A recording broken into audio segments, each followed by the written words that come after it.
Hello, hello. There we go. Okay, that was weird. Oh, okay. I see what I did. Hey guys, sorry about that. No sound. I have a pretty complex setup here, and I have my sound coming through separately than from the camera, and I had actually just clicked the wrong audio button. So sorry about that. Hey everybody, let's start over. So I'm actually doing this live. Usually I try to pre-record these things because then I can kind of edit out if I trip over my words, which I do often. Um, and and then maybe add stuff too as I'm going through it. But I'm actually getting ready to head out of town.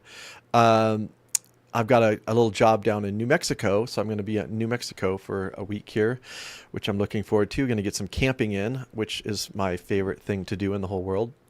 Um, but yeah, so this is actually going to be part four of my series that I've been doing on the ASU GSV Summit. ASU GSV. Um, and so this one actually goes into segments about talking about the money and the philanthropy, the business. Now, there's over 100 talks in here, and I've probably watched maybe half of them. So I'm sure I'd find more. I've been trying to put these in, grab clips and put them into categories. And it's kind of painful to watch because, I mean, most of it's just a bunch of hot air from, people trying to sell their whatever BS product that their ed tech product that they're trying to sell.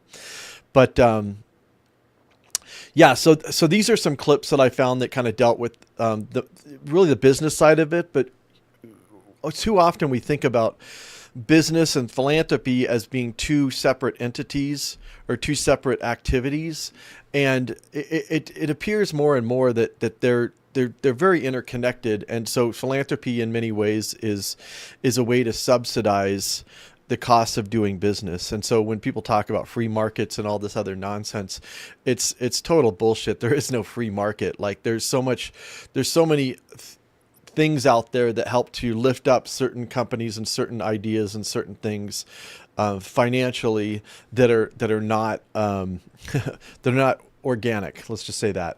So yeah, I'll just go through these clips. Feel free to leave comments. I'll try to check out the comments as we're going along here, and I'll just share my thoughts. So this is a little bit shorter episode. I think I have about 30 minutes of clips, and then I'll talk about them as well in between. So this will be a little bit shorter live stream. But thank you for joining me, and here we go. Let me know if you have any other problems with audio or anything. Just because you're getting the debt so cheap, 0%, 1%, you go and buy these companies that are not worth, and you pay huge premiums, and now you ruin your balance sheet, and then when the economy comes like this, it's going to give you a hard time. So these crises are unexpected, but common, but you have the greatest opportunity to prepare when you are in a good position. So yeah, he says just because we get the debt so cheap. I thought that was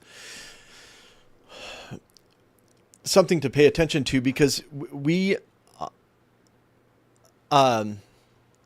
think of these. Oh, there's all these businesses. They're doing businesses and they're in the business to be business people and make money and all this other stuff. But not only through philanthropy, the grants, there's other ways that companies can be propped up through either government subsidies or private grants through foundations or whatever, but also through loans. And so one of my big things has been forever about talking about the monetary system and seeing how the monetary system is actually a steering mechanism for society. So you can flush money into the economy and pull it back. That's an incredible power. And that's why, in 2008, when they had the whole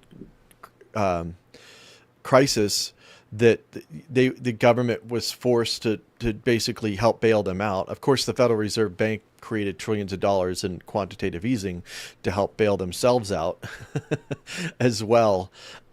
People don't look at that as well. But the idea that, okay, so a bank can provide loans at low interest or 0% interest to companies that are doing something that they want to uplift, for whether it's good or bad or whatever. And we don't think about that. Think about your own personal life. Think about if you have a business. Do you get a loan for 0% interest? Probably not. And there's a lot of companies too that were having, I know that there was a big issue with credit availability to companies, particularly during the crisis after the COVID thing happened.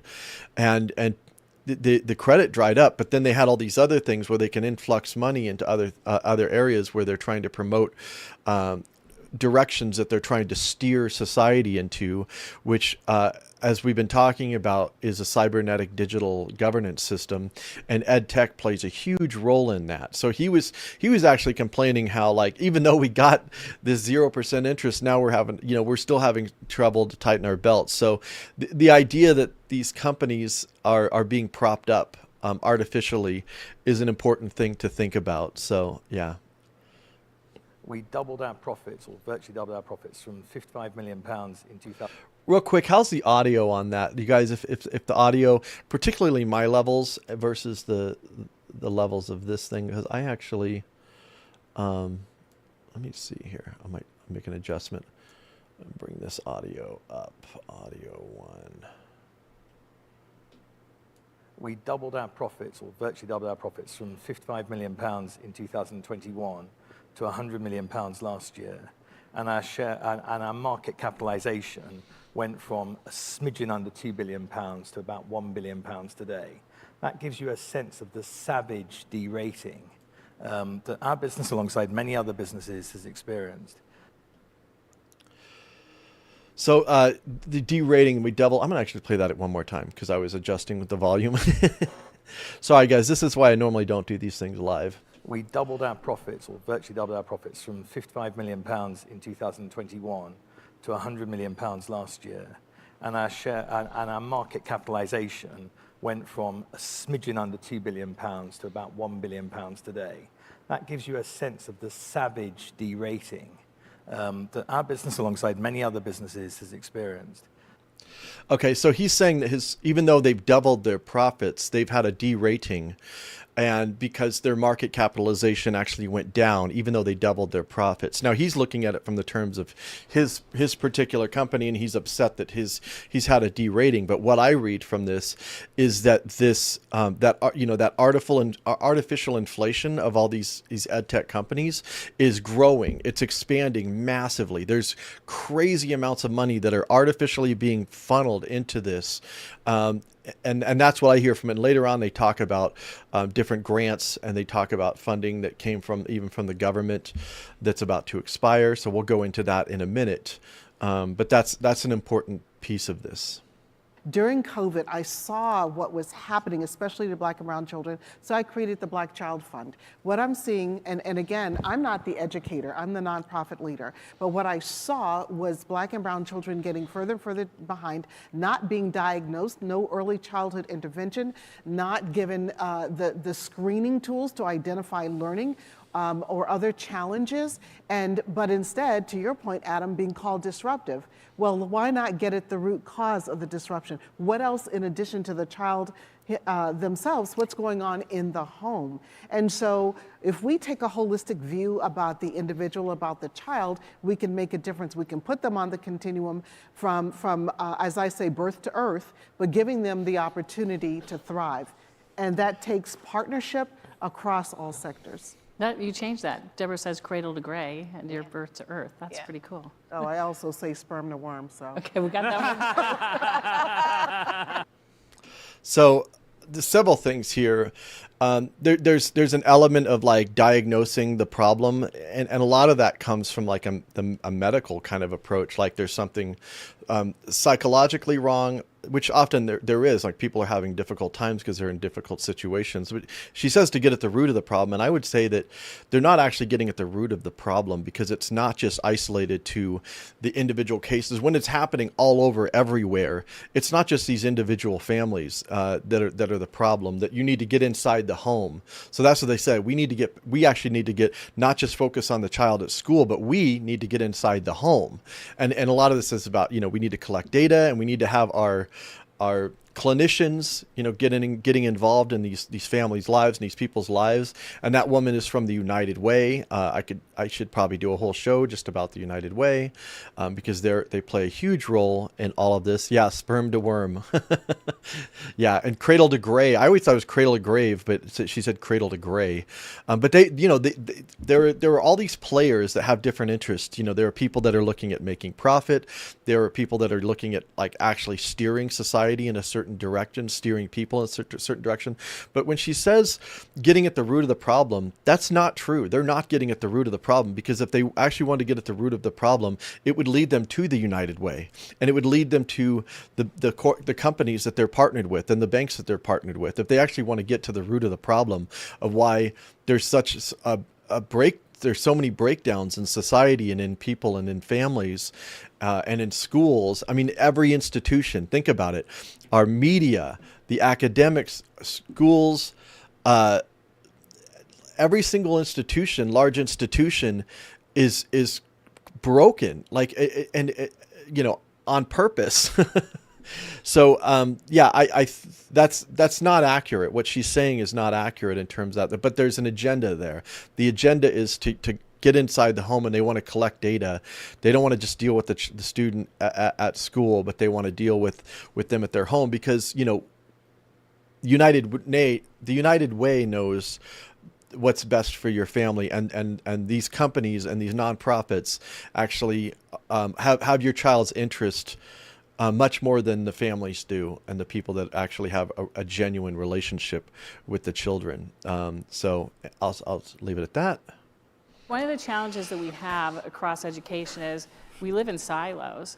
It was a year, 2 I would say that they do live in silos. I would agree with that, very much so. years ago when Hardeep Gulati from Power School was here, and I said, why aren't we working together? Why don't I know people like Ashley? Because when we live in the higher education space, we are dependent on the success. Higher ed is dependent on the success of K through 12.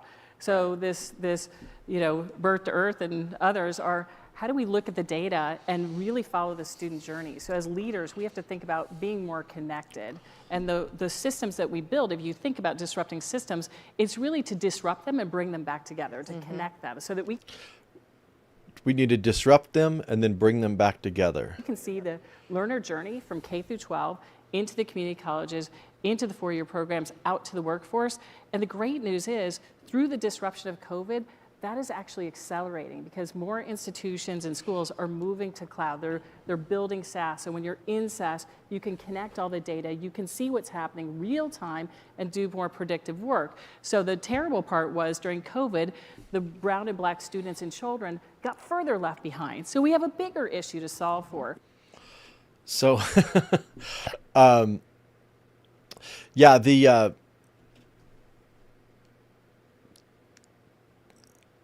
my brain just stopped. I'm just going to jump back here. This is why I pre-record these Journey things. from K through 12 into the community colleges, into the 4-year programs, out to the workforce. And the great news is, through the disruption. Oh yeah. So that's what I was going to say. They repeat over and over and over in these things how, COVID was so terrible, but it was great because it allowed us to get everybody online digitally. And so that was one of the things I took away from that is the silver lining of COVID, which I actually think that it was all by design, and it was there to steer us into this system and the many other systems that are coming online. So this one was called A Glimpse into the Classroom of the Near Future, and there's a list of the speakers. So the vision of the future I have in mind is, let's say this is a 9th grade Algebra 1 class. It could work, I think, at any grade. And the teacher is in front of the room. Okay, I have that. And I have about 28 kids in the room. Okay, we have that. No big changes. The kids are in pods of 4. Each of those kids has a device. Teacher is doing some direct presentation of material. Again, let's say it's Algebra 1. Let's say it's 10 minutes out of a 50-minute class. Teacher has a headset on her head. It's the first thing you notice. Teacher stops the presentation, and then the tutors, who are remote and live, coming into those devices, 1 tutor per pod, so a tutor's got a caseload of 4 here, and there's 28 kids, so 7 pods, 7 tutors. The tutors personalize what that teacher had just presented for the kids in that pod. And that tutor is assigned to those 4 kids every day of the year. That's the kids, that's their tutor. A lot of points to say about this. The idea is that teachers can't do it all. Right? Most teachers come to the profession and they're sage on the stage. There's a little bit of that, 10 minutes, sage on the stage. There's a place for that. Too many Sage on the spend the entire stage. period sage on the stage. What kids are missing is personalization, and this tutor's live, remote, online become that personalization for us. So the teacher's job now is very different. So I'll just say real quick, the kids do need more personalized attention. You know, there's a problem with these teachers have these big classrooms, and then of course the kids have other issues that they're dealing with, so they can't focus. I mean, there's a real problem with the education system, without a doubt. But what they're doing is they want to have tutors, but it's remote tutors. You know, it's through, you know, they've got their little tablet, and then these companies, these nonprofits, and even the government in situations can be the intermediaries, can play a role in collecting the data and in steering the situation. So it's not a direct tutor-student relationship. You know, that's this whole thing is designed to insert themselves into the system. We should get more teachers. You know, they could put, you know, first of all, money is fake. Money is just, I can't stress that enough. They could have as much money as they want if they wanted. We could have as much money which that's a very, very long conversation because there are so many problems with the design of money. I've yet to find one that doesn't have problems. But the whole idea that, oh, we don't have enough money is a bullshit, because they have enough money for anything that they want. War, we can throw money out the window. We can burn it. We can do whatever. It's all bullshit. But these people don't know that. They're in their little thing that they're running their business, and they're running their little ed tech business, and they need money. They don't understand the bigger picture. They don't understand how any of this stuff works. You know, they understand I need to get grant money, and then I need to do sales. I need to sell this to schools. I need to sell this to parents or whatever in order to get money. But that whole thing of like the tutor, it would be good if there were more teachers and more people involved in the student's life in helping them and guiding them through that. You don't need that to be remote, but you can have like, oh, your tutor is in another part of the world. It's totally outside of your control at that point. And that's what all these systems are doing, is making us total dependents, like complete and total dependence for your money, for your tutor, for everything. You have to go through these tech companies. All right. That material, go around the... Let me go back a hair. ...now is very different. Present material, go around the room, both patting the kids on the back. So the teacher goes around a room and pats the kids on the back. That's the new role of the teacher. Maybe taking a kid out of the room if they need to have a conversation. Discipline the child when they need it. That's the other role of the teacher. And coaching live the tutors as she walks around that room. And coaching the tutor. So if you're coaching the tutor, what do you need the tutor for? We had a session about coaching yesterday. The technology is there. Teacher then has a whole new responsibility, which is train this mini core of partner instructors ongoingly. So the teacher is training the tutor. Think about how stupid this whole thing is. Because tutoring right now is either out of school time, which is not very good, its own room in a building, which is the Saga model, which is the best we can do. But this takes it to where I think it has the greatest power to make the greatest difference, because it's most connected to teachers, and the tutors will be learning from the teachers in real time. That's the vision I have for a future classroom within 5 years. Okay, so someone mentioned John Taylor Gatto, and I actually do appreciate the work of John Taylor Gatto. Although I will say, and Charlotte Iserby, but I will say that they don't actually understand. Well, I mean, they're not around with us. I don't think Charlotte's around either. But John Taylor Gatto died a few years ago.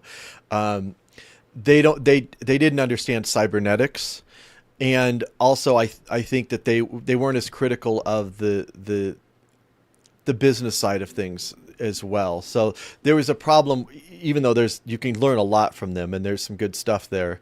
It's not the full picture. It's not the total picture. And so now we're getting into this new digital age with artificial intelligence, smart Internet of Things, and cybernetic governance, which is a total game changer. Everything you know about money, economics, education, healthcare, policing, all of that is about to radically change. I mean, like radically change. So we have to completely position ourselves in understanding what we're dealing with here, because it's totally different than anything we've dealt with historically in the history of humanity. This is totally different.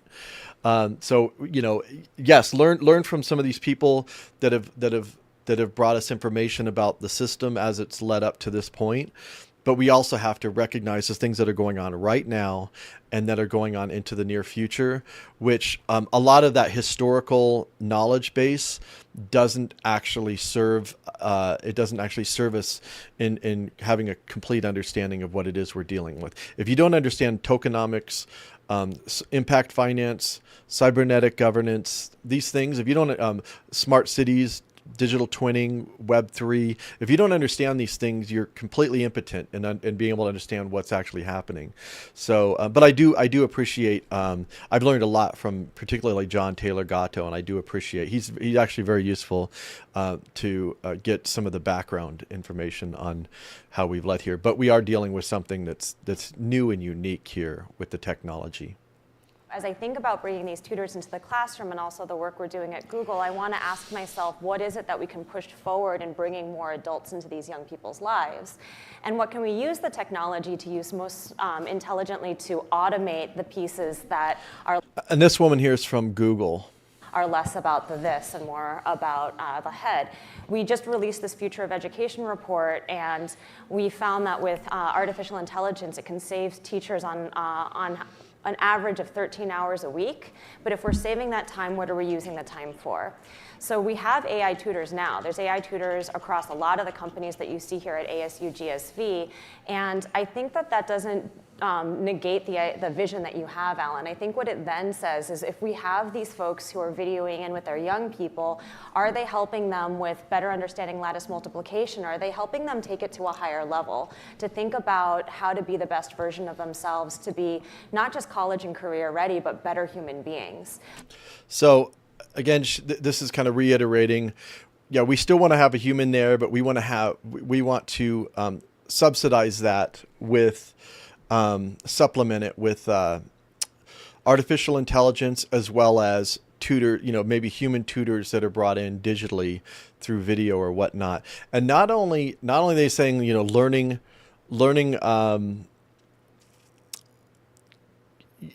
getting an education, but also working on character. How does she word it? Not just college and career ready, but better human beings.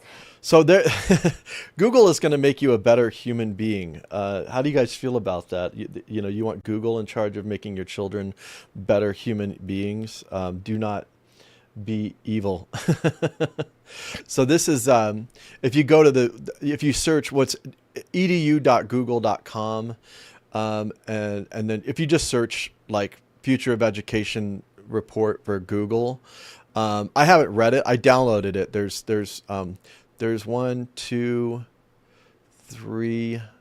Okay, there's 3 parts, and I've actually downloaded it, but I haven't read it yet. But this might be worth looking into. And also, when I was searching for this,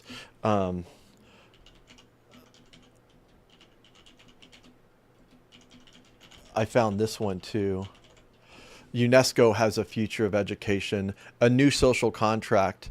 And I'm not sure if Allison's covered this one or not, but yeah, this one is also, and they have a report as well here that you can download. And again, I've downloaded this, but I haven't read it yet. But if you want to look more into the Future of Education, those might be some good resources. Okay.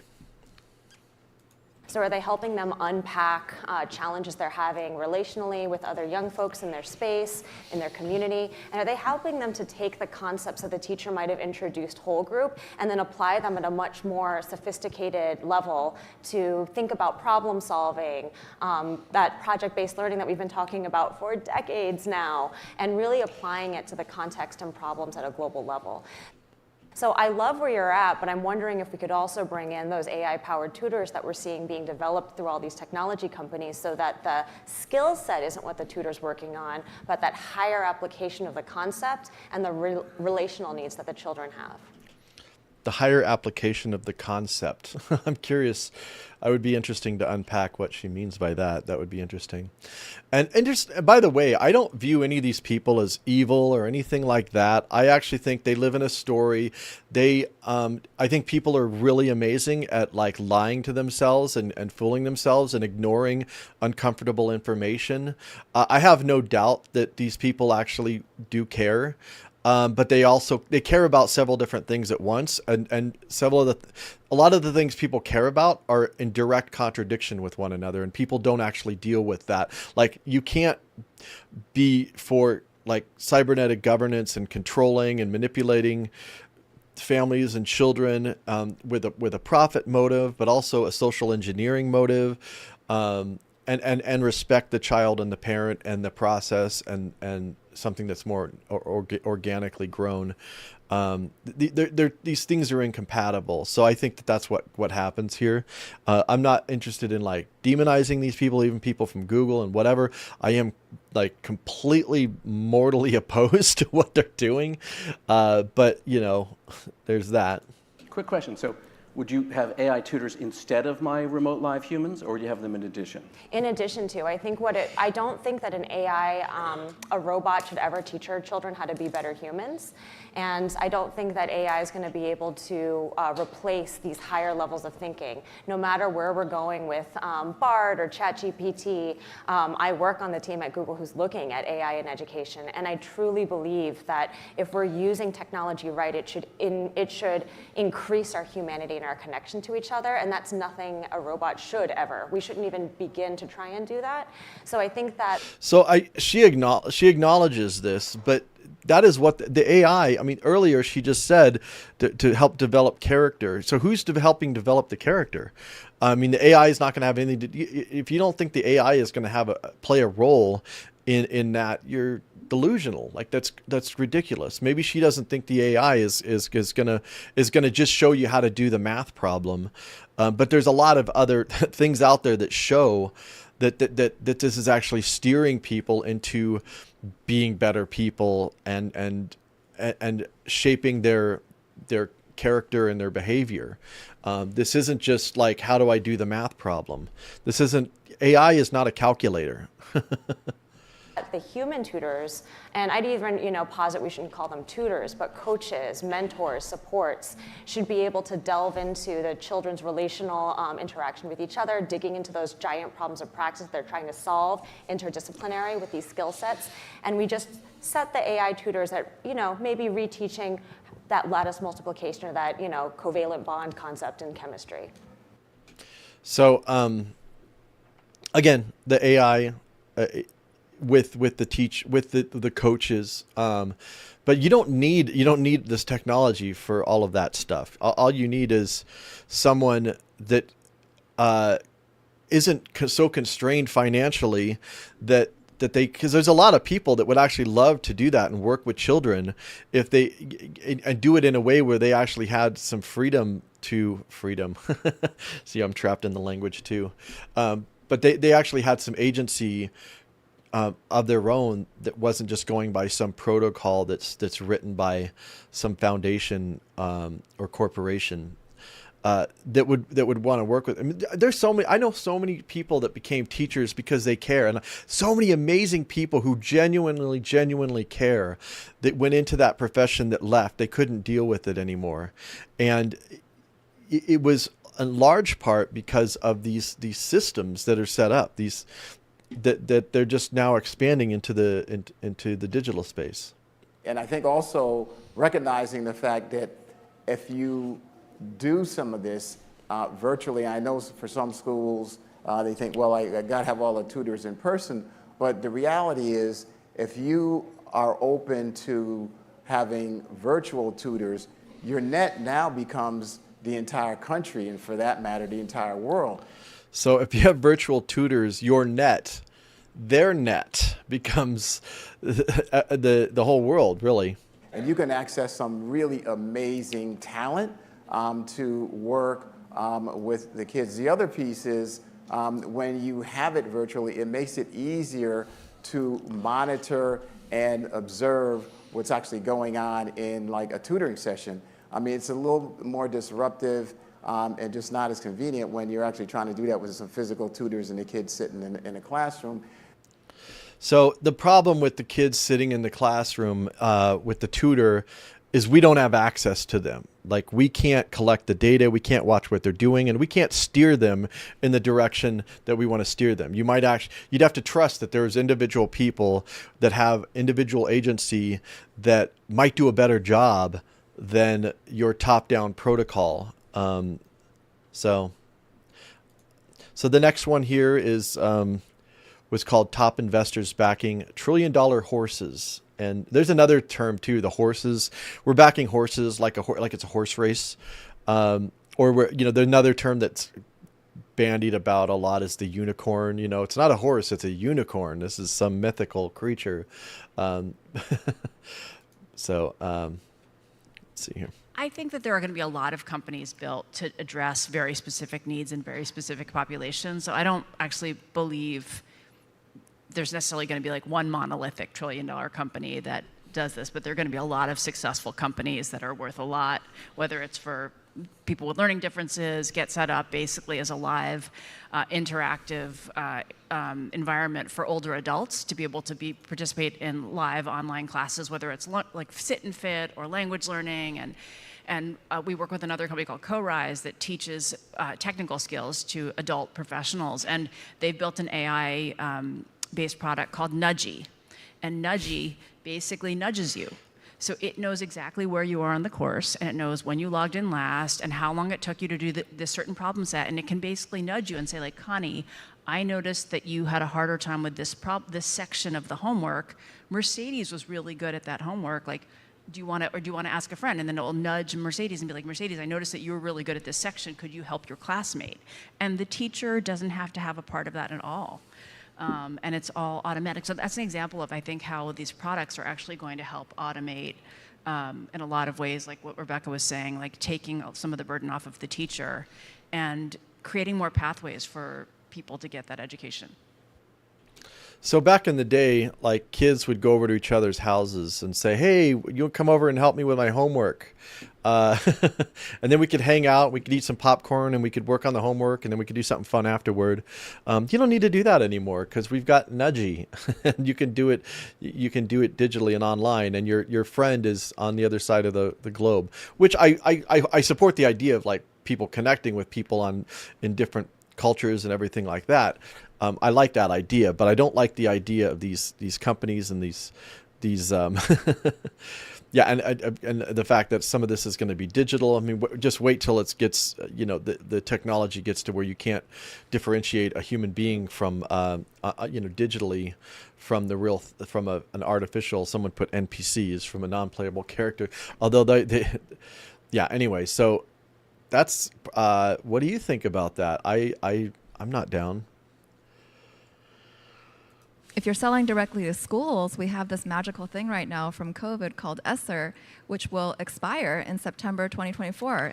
So I'm going to go back and repeat that because this is what I'm talking about. And I don't know a lot about this, but I know that they injected a crazy amount of money in a lot of different areas, but particularly the schools, and they called it... if you're selling directly to schools, we have this magical thing right now from COVID called ESSER, which will...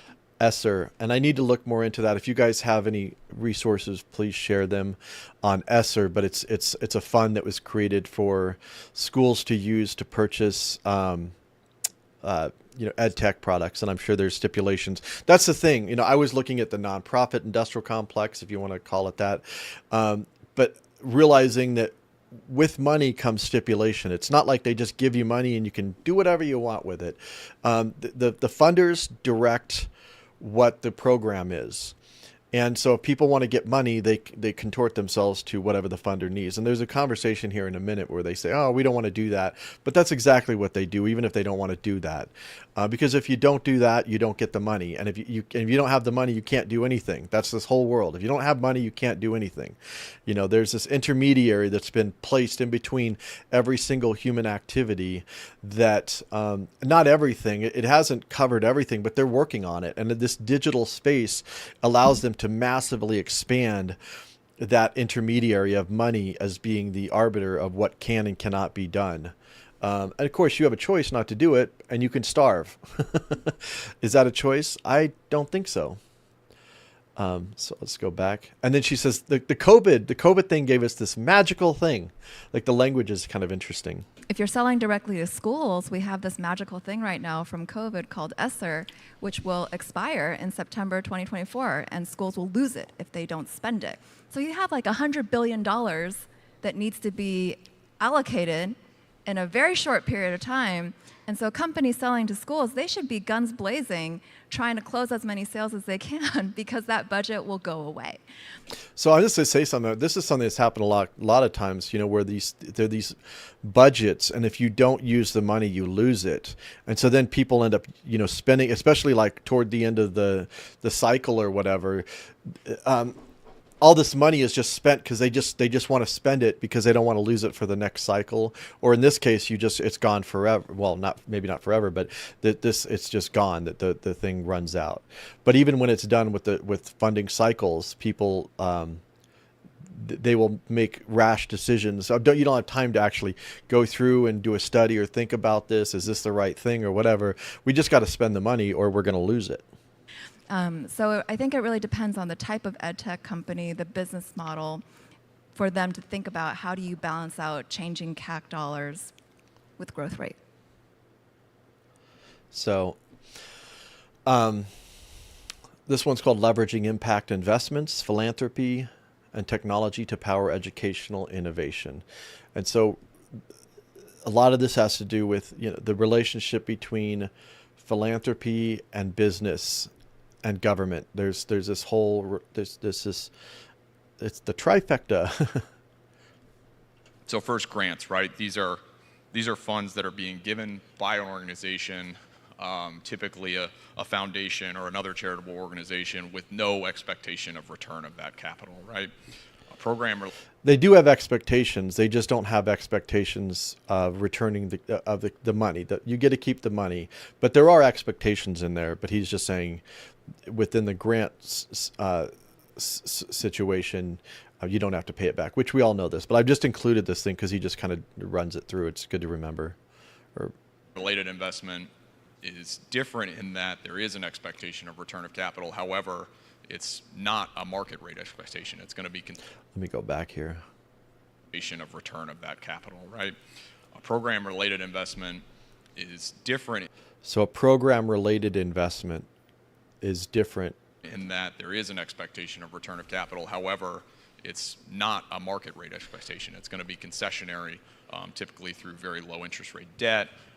So yeah, they have to pay it back, but it'll be low interest rate, or maybe they don't even have to pay the whole thing back. Sometimes there's a negative interest rate, something like that. Or other structures. And then finally, a market rate investment, or an MRI, as they're sometimes called, or sometimes just impact investments, are typically made to for-profit institutions or organizations with a market rate expectation of return along with impact.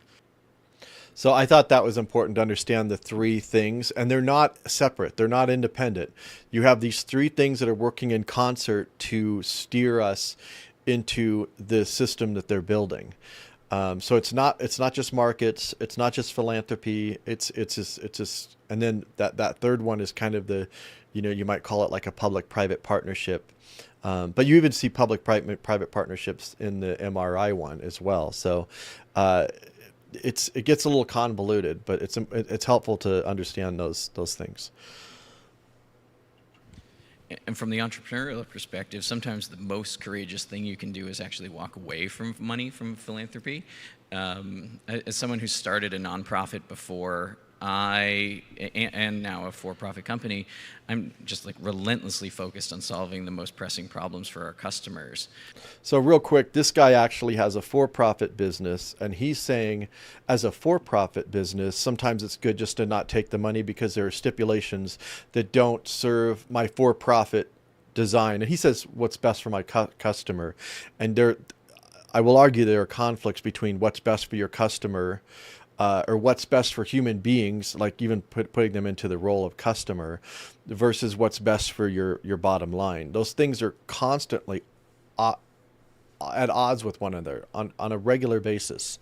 So that's important to think. But also there's another type of nonprofit, which ones that I've dealt with, which are these small grassroots people who want to make change, that the money stipulations actually conflicts with their goal to actually helping people and doing what's right and what's ethical.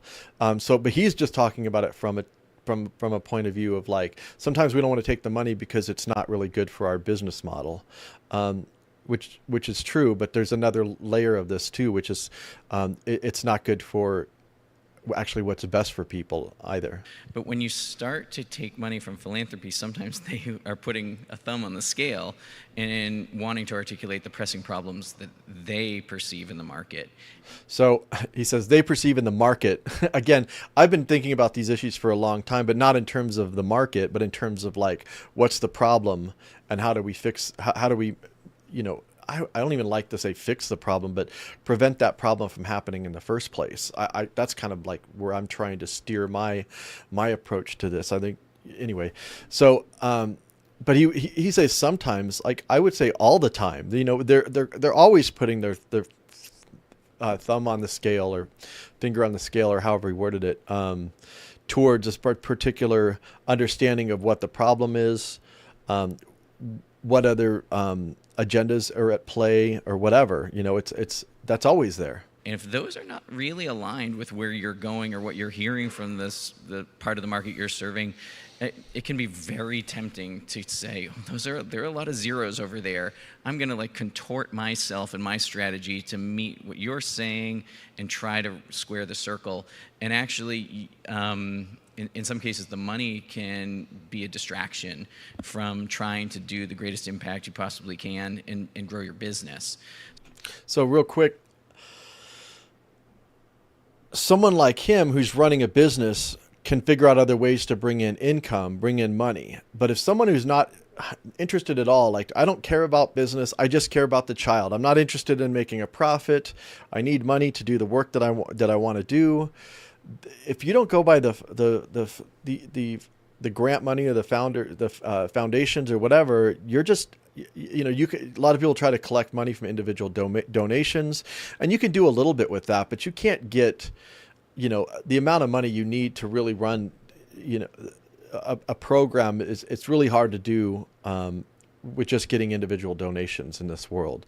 And so like this guy, he says, if someone's like running a for-profit company, they have a little bit more leeway in order to turn down the money from the funders, the grant makers or whatever. But for people who are, who aren't really in this as a business, who don't really care about, profit or anything like that, they just want to do good in the world, there's not really a place for them. So I would say, if you're looking to be bold as an entrepreneur, sometimes the boldest move you can do is say no even when the money's on the table, if it's not directly aligned with the problems you need to solve for your business. I would just add, I, as a funder, share that wisdom and knowledge as well, that having led a nonprofit, for-profit venture as well, I don't want you contorting yourself because I know how off mission it takes you, having done that myself. So I actually think there's some bullshittery going on here. I mean, of course, she doesn't want someone to take the money if they're going to be resentful or not just like wholeheartedly go into what their program is. But the program is largely directed by the funders, pretty much all the time. And I know it's really tempting, especially if you're trying to make payroll, and yet it can take you so off focus that it really isn't worth it, even for the dollars that you get at the time. So just want to underscore that when there isn't that lack of alignment, I will tell my team, it's okay. I don't want them to contort themselves. And there are too many, But my question is, you don't want them to contort themselves, but do you give them the money still? And my guess is the answer is no. That okay, we're not a good fit then, and you're not getting the money. That's what I'm guessing is happening in that situation. I would even say foundations who are asking organizations, for-profit and otherwise, to do that, and it just does a disservice to the field itself. I feel like we need to have a moment of silence for the siren call of the payroll. So this guy is, and I forgot, let me go back. He has I need to, let's see. I want to see this guy. This guy's with a church or a community college. Okay, so this is Michael Sorrell, and he's the president of Paul Quinn College. It's like a college in I don't know if it's community. It seems like it's a smaller college, but it's in Texas. So, but I feel like he kind of is one of those people who really wants to do right, but is kind of caught in this game. That's kind of what I gathered from his. Right, because whether we realize it or not, more decisions are made to serve that end. And let's be clear, it is a noble end. As someone in my first 6 months and he's talking talking a college payroll had to stand meet one. He's talking about the end of making payroll. He's saying, so many things we have to make payroll. There's all these people that need a paycheck, that need to get paid, and it's a noble end to try to help get these people paid. But he's basically saying there's a conflict. In my first 6 months of being a college payroll, had to stand being a college president, had to stand in front of people and say we can't make our whole payroll. It is the single worst experience professionally that I've had in my life. Knock on wood, I don't want to have a worse one. But, so people sometimes get to bad places for good reasons. And it is hard, right? And you have to, as much as possible, you have to find the strength to say no. But God, it's hard, right? It's awfully hard, but it's not, because you will look up and realize you have no idea how you got to the place you are trying to make the money happy.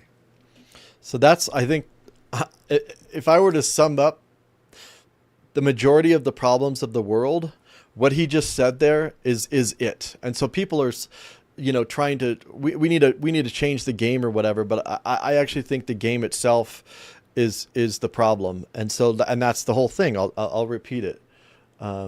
I'll go back and just play that again. It's not, because you will look up and realize you have no idea how you got to the place you are trying to make the money happy. If you are an educational institution and you hear about all these companies willing to invest in education and you realize none of them will want to invest in you, it is a cognitive dissonance that is painful. Because the reality of it is most of us that are providing education don't meet the criteria for the investments. Bam, right there. He just said it.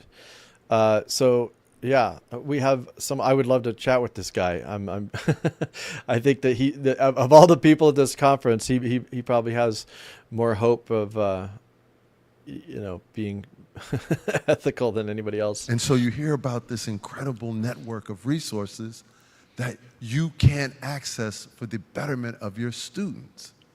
And so that, I'm always sensitive about the messaging in education because I think we do an epically bad job of it, but that is coming to a boiling point because you can't have that much capital in play and it never makes its way to the places that have the greatest amount of students with the greatest amount of need. So yeah, there you go. Yeah, that was pretty powerful right there. Okay. So the next one is called 430 billion, the global tug of war for international students. And basically they're saying that they project that the market for international students will go up to 430 billion. And I think they say in here how much it is now. It's not that now, but with COVID and different changes in society, that they're expecting that to change pretty radically. And ASU, Arizona State University, led by Michael Crow, who is also the head of the InQtel, which is a nonprofit venture capital, which figure that one out, a nonprofit venture capital firm that was funded directly by the Central Intelligence Agency. So, but anyways, their whole thing, if you go on their YouTube channel or whatever, there's all sorts of commercials where they want to expand their student base. You know, they actually want to decrease the students that are attending physically, because that costs a lot more money, and they want to massively expand the number of students globally, internationally, that attend their university online. We saw a lot of online and hybrid learning during the pandemic, but unfortunately, much of that has not stuck. And we've seen a return to in-person learning. And we are seeing, however, increases in online learning for students who are unable to make it to some of the top 4 markets, are sticking with online opportunities, and we see students navigating costs, and online is one way to navigate costs. So we do see many African students, Latin American students, and others navigating costs in that way. But unfortunately, the instructional design learnings, the teaching quality learnings from the online experience of the pandemic have unfortunately not lasted over time. So that actually makes me happy that they haven't been able to maintain it. Once you remove that force, you have to stay home. Like the mandates, the force it's not actually sticking. So I think they were hoping that, you force everybody into it and then they'll stay with it. But as soon as you open the prison doors, people actually walk out of it and don't stay there. And so that's a good sign. On a recent visit to New Zealand, I was really struck by the fact that the New Zealand qualification authority is actually placing micro-credentials on its qualification framework. So yeah, New Zealand, we all saw what New Zealand was doing around the pandemic, and all they were one of the most authoritarian countries in the entire world. But they've also have been leading the way in a lot of these digital transformation systems. And so she says micro-credentials. So you hear that a lot, micro-credentials. So you just that's all your little badges. How many little badges do you have? Do you have your little badge for this? And it's constant. You're constantly needing new badges. You're going to be in that little hamster wheel with your micro-credentials. Something that really hasn't been done before. And New Zealand, which often drives the way forward, is working on that. And South Africans, the South African Qualification Authority is also working on something similar, which I think is really interesting for the future, to see how micro-credentials map somehow against a traditional qualification framework. So, and she mentioned South Africa. I mean, lots of different places in Africa, countries in Africa, are undergoing massive digital transformation, because in some of the places they can actually build up from scratch. They don't have to glom onto some system that's already kind of established. There's a lot of these places were broken to begin with. Not necessarily South Africa. They're definitely one of the more developed countries in Africa, but there's a lot going on in this space in Africa. So that's important to pay attention to. For as long as I can remember, there has been talk of, when is the era of the mass market higher education institution mega brand? Are we going to get these global institutions, which are, not necessarily those elite Cambridges and Harvards, but really big institutions servicing global markets? Yeah, I mean, I think there are institutions that are on their way to becoming global mega brands. I mean, ASU is probably foremost among them in terms of its scale of its ambition. I mean, this figure may not be totally up to date, but I think a couple of years ago, President Michael Crow of ASU was talking about reaching 100 million students accessing ASU's higher education in one form or other. If that's not global in ambition, I don't know what is.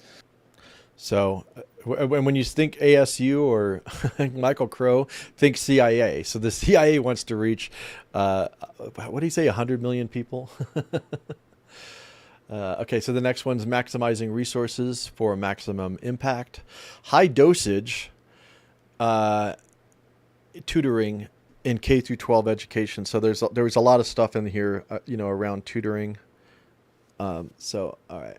And I'll let you could just read the people that were on here. I'd like to set the context with two very quick anecdotes. I'd like to tell you about Seth Weinberger. He used to be a corporate attorney, and he represented video game makers, the shoot 'em and kill 'em up kind. And he said, instead of using video games for evil, couldn't we teach children through games? Yeah, I'm so glad that he saw the light. And he spent 20 years inventing video games with academics, and he never got results. And then just before pandemic, he decided to add human tutoring to it, and suddenly his video games started to work. So what if it had nothing to do with the video games and it was just human beings tutoring people? Like, maybe you don't need the video game at all. Maybe you just need someone to give some attention to the child. But no, it wasn't the addition to the human tutor. Again, the digital thing is all bullshit too. It should be face-to-face in my view. But yeah, so I'm going to just repeat that because just some of the things that are said, they're just so incongruent. And he decided to add human tutoring to it, and suddenly his video games started to work. So he added human tutors, and then the video games started to work. Like, think about that logic. It's I'm sure these people actually believe what they're saying. It's kind of crazy. And there was just recently, last month, a study out of Stanford University showing just how effective it is when you combine the ed tech with the human tutors. So there was a study, so now we know it's true because there was a study. The second story I'm going to tell you was about the late Bob Slavin at Johns Hopkins University. He thought, why don't I create a school improvement program that uses all the best evidence from research? So he created a giant stew of all the best things, collaborative learning, phonics, everything. And initially the study showed promise, but then as he got grants from the Department of Education to study it at scale, he didn't get great results. And his school system, which had been very popular, I mean, PBS, everyone was writing about it and airing stories about it, started to fall out of favor. And he was disappointed, and he pored over the data, and he realized part of the problem was that they didn't always implement the tutoring. And the kids who weren't doing my program, sometimes they were doing the tutoring, and this light went off in his head around 2018. The way to help underprivileged children who are the most behind is human tutoring, that maybe this is the key to everything. And I actually agree with that. Like, human tutoring is a huge key to everything, but you didn't need a study to do that, and you don't need a video game to do that, and you don't need a tablet to do that. All you need to do is, there are a lot in any given community, there are people that would love to tutor a child, but there are economic constraints against them doing that. But now they'll be able to do that, but they have to do it online to someone far in a distant location. They can't, we're not going to set up a system where you actually get to do it in person, because then, it doesn't give us the excuse for all the data collection and all the steering and all the other things that they want to do in order to insert themselves into this relationship. But I agree, kids need more personalized attention. I know when I was a kid, I definitely could have used a lot more personalized attention. mention, and I did have a few teachers when I was a child that did give me that, and it was huge. It was I can't even tell you how what a big deal that was to me, to have a teacher actually sit down and spend some time with me, coming from a place of love and caring. But you don't need this technology to do that. And you don't need any of these people to do that. They're not tutors, and they're not, they don't belong in this relationship. I'm sorry, tutor your own child. So this is more on this one. Carnegie Learning is really based off of initial research on our instructional resources as well as our AI software out of Carnegie Mellon. So this lady is from Carnegie Learning. Real quick, this is their website, discover.carnegielearning.com, and they have tutoring services. And let's see, I didn't actually go to the main. Yeah, they have. This is their website, Carnegie Learning. We all know Carnegie. So. Software out of Carnegie Mellon University.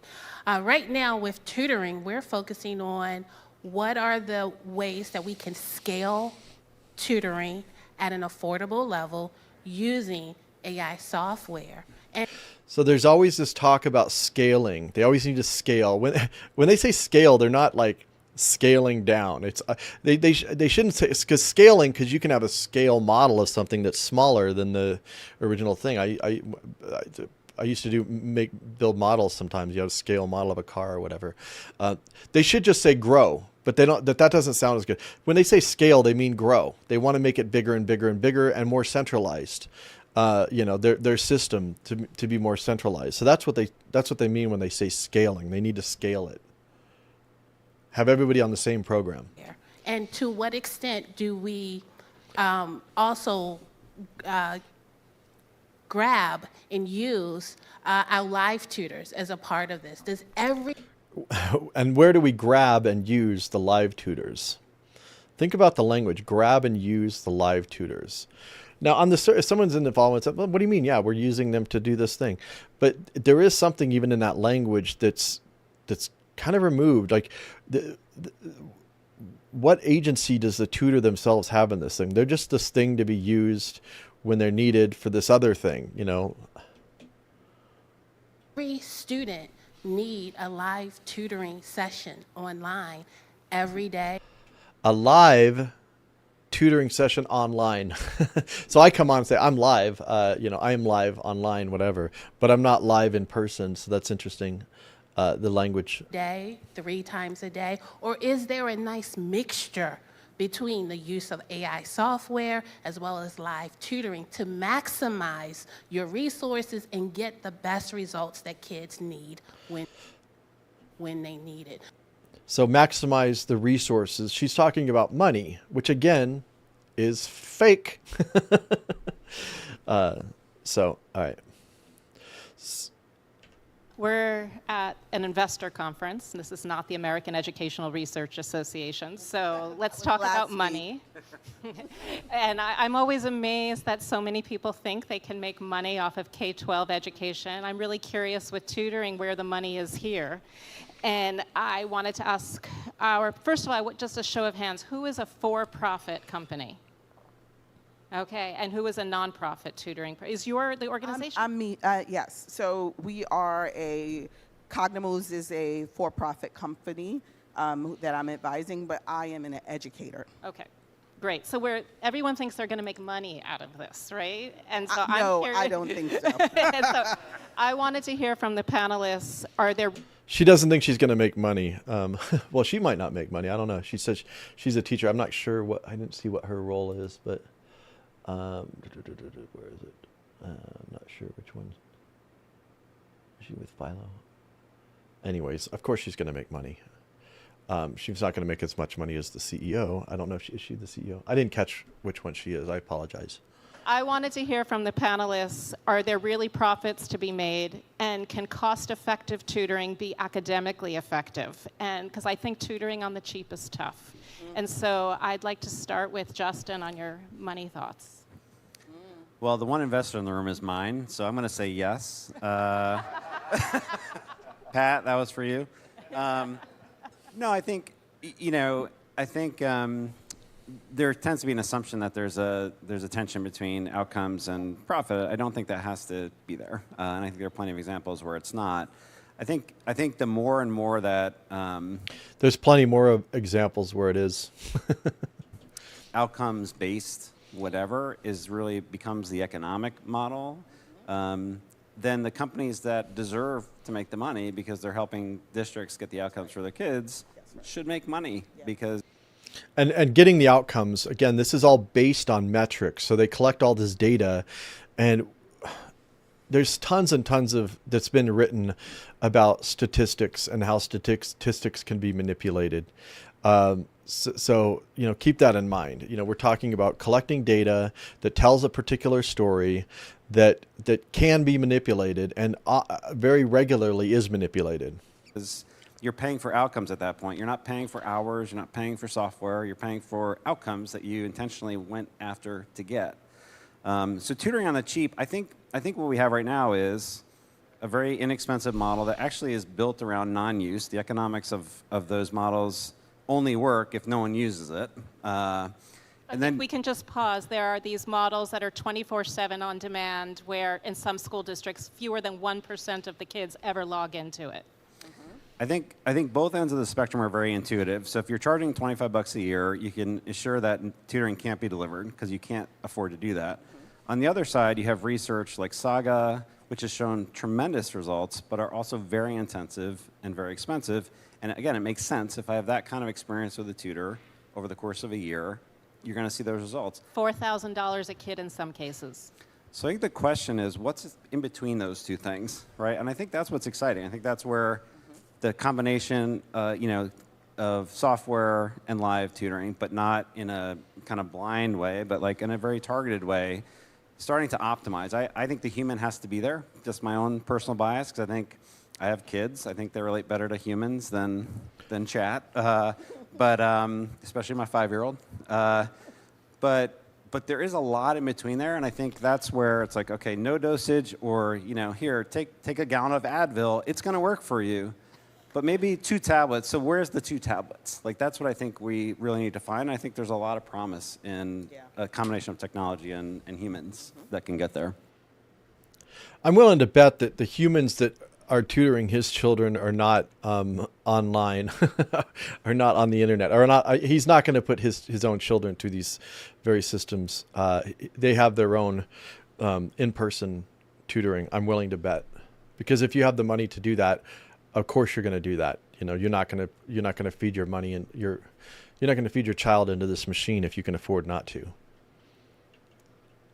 Rahul, you seem to have one of the most expensive models on the stage. You have certified teachers. I don't know how much you need to pay them an hour. How do you make money doing that? Justin was talking about the ratios, and so our hypothesis is that with a highly qualified teacher, you can have a bit of a higher ratio. So we go up to 5. And so I actually think our model is quite cost effective. Per hour per student, it's sub $20. And the last thing I'll say on this is our tutoring costs roughly 7% of the annual expenditure of the average student in a given year, which I think is actually not that bad. And it's far cheaper than a Saga, and it's cheaper than a text-based solution per hour too, because those usage rates are so low. So our economics, I think, are favorable based on that ratio.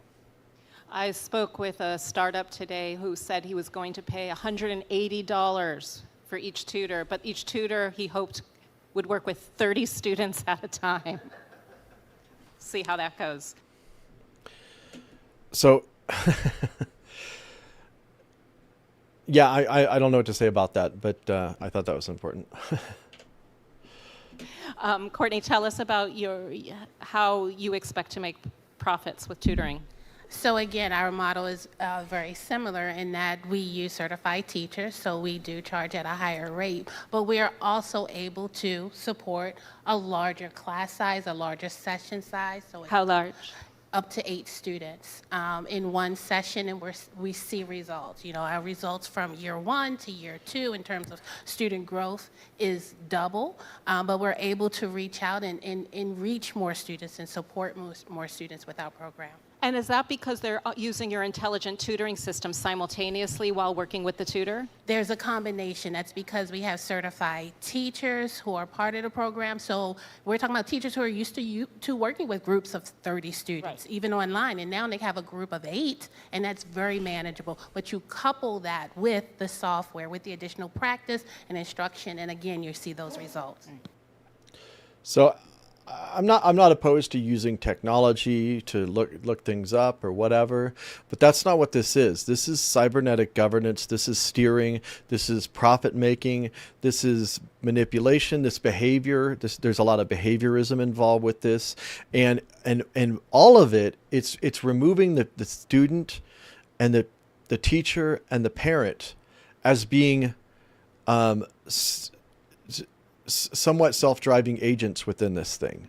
They are subjects of these programs and not real participants in this. And that's where my biggest problem comes from all of this, is just that it's we're just cogs in the machine of this edtech learning machine, and it's really problematic.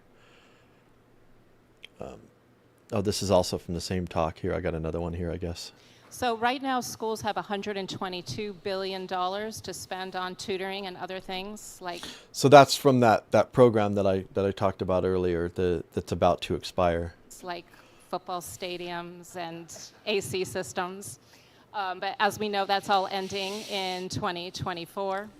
And I'm really curious what the members of our panel think tutoring will look like when we're on the other side of that fiscal cliff and schools no longer have easy money to spend on all of this.